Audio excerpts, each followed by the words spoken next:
Now, I want you to, for a couple of moments this morning, let's focus in the gospel this morning on that beautiful phrase that Jesus uses, which is wonderful to hear. And the phrase I'm talking about is, how I yearn to gather your children together. How, as a hen gathers her brood, her chicks under her wings. What an absolutely beautiful phrase. Now, what does that really mean? How do we interpret that phrase? It shows us a lovely feminine side of Jesus, that he would picture himself as a hen. Can you see how lovely it is? Gathering her little chicks, and we're the little chicks under her wings. A very, very, very feminine thing to say. And so it gives us a wonderful insight into God and into Jesus.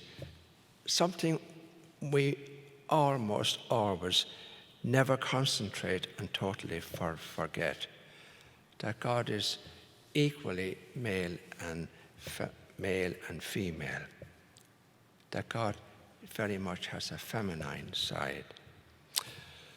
And it also, as speaking of Jesus as a human, because when he spoke these words, he was speaking as a human.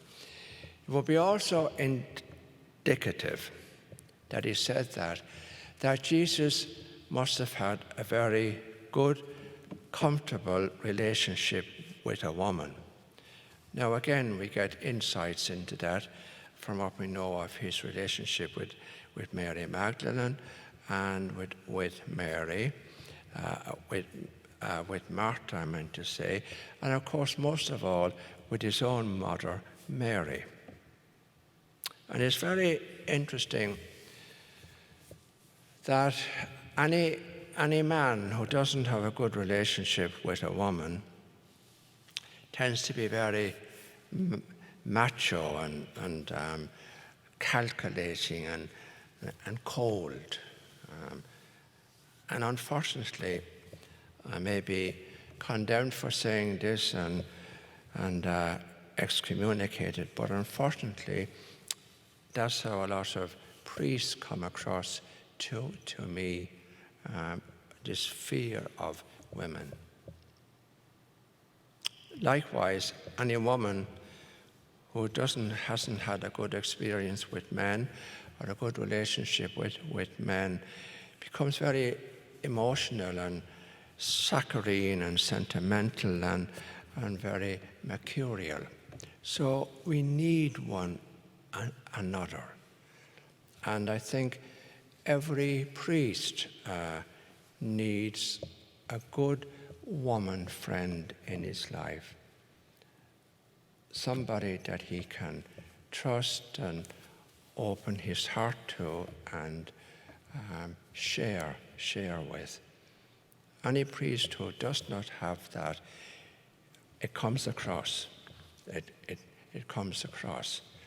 And something I've often said, and I've said it on public radio, that any priest who goes through life and never falls in love, I begin to wonder about him. He's a very totally normal, totally natural. And that's where one's commitment comes in, and one's faithfulness. Just as you are married, you're faithful to your wife or to your husband, faithful to your partner. Same way with a priest, faithful to his commitment to the Lord. But not to be afraid of, women to be afraid of men, or men likewise to be afraid of women. And isn't it interesting? I was thinking this morning, in art, you see, paintings of Jesus, with an eagle, or often with a lamb or a lion, but you never get a painting of Jesus as a hen gathering his little chicks. I think that would be lovely to have that in art. It would bring about or portray a whole different picture of God. How we always refer to God as He. Well, it's equally okay to refer to God as she.